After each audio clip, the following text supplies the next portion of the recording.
अस्सलाम वालेकुम जी, अगर आप किसी भी किस्म का वीज़ा अप्लाई करना चाहते हैं जिसमें स्पेशली जो हम बात करेंगे फ्रांस की बात करेंगे या शेंजन वीज़ा की बात करेंगे, तो उसके अंदर जो एक चीज़ है जो इशू क्रिएट होता है ज़्यादातर वो ये है कि जो पासपोर्ट साइज़ पिक्चर्स हैं ना वो बाज़ बात लोग सही नहीं देते हैं।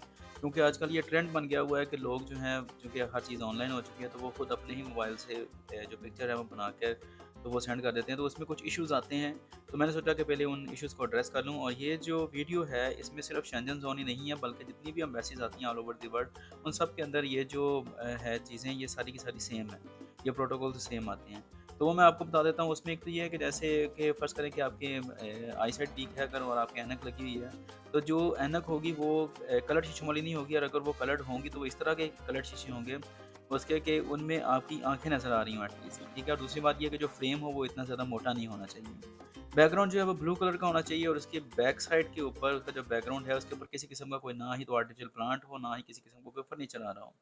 ठीक है? इसके अलावा ना ही तो जो लाइट है वो इतनी ज़्यादा पड़ रही हो कि वो आपके फ़ेस के ऊपर शो हो रही हो, उसकी ब्राइटनेस, और ना ही ऐसे हो कि किसी किस्म का कोई शैडो जो है वो आपके चेहरे के ऊपर आ रहा हो।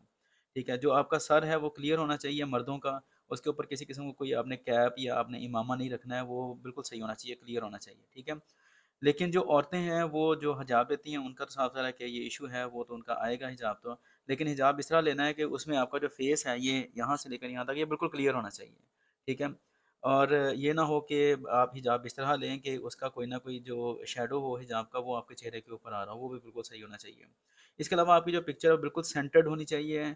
ये ना हो कि लेफ्ट या राइट हो, बिल्कुल सेंटर्ड होनी चाहिए। इसके अलावा जो इम्पोर्टेंट चीज़ जो है वो ये है कि आपका जो फेस है वो कितना आना चाहिए। ठीक है?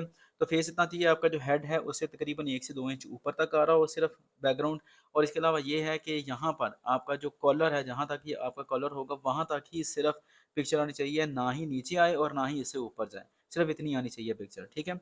इसके अलावा ब्लर नहीं होनी चाहिए पिक्चर, ठीक है? और इसके अलावा ये है कि जैसे जो कुछ बच्चे होते हैं उनका इश्यू आता है कि उनकी जब पिक्चर्स बनाई जाती है, जो बहुत छोटे बच्चे हैं, चंद महीनों के हैं, उनका अक्सर इश्यू ये आ रहा होता है कि बच्चे जो हैं मुँह खोल लेते हैं जब पिक्चर उनकी बना रही होते हैं, तो वो थोड़ा-सा साइड पे हो जाते हैं। तो इस तरह का कोई इश्यू ना हो। जब आपने बच्चे को पकड़ना है पिक्चर बनाने के लिए तो आपका हाथ ना आ रहा हो, ना ही आपका कोई फेस आ रहा हो, ठीक है? तो इस तरह की कुछ बातें हैं जिनका केयर आपको करना पड़ेगा, ठीक है? इसके अलावा जैसे अगर आप पिक्चर बना रहे हैं तो आपने कोई पोज़ नहीं देना है, बिल्कुल सीधी स्ट्रेट पिक्चर जो है आपकी वो आनी चाहिए। वो औरतें हैं जिनके बाल ज़्यादा हैं, तो उनके बालों का कोई भी ऐसा स्टाइल ना हो जो कि फेस को उनको कवर करे। कुछ औरतें होती हैं उनका यहाँ पर ऐसे बाल आ रहे होते हैं, ठीक है?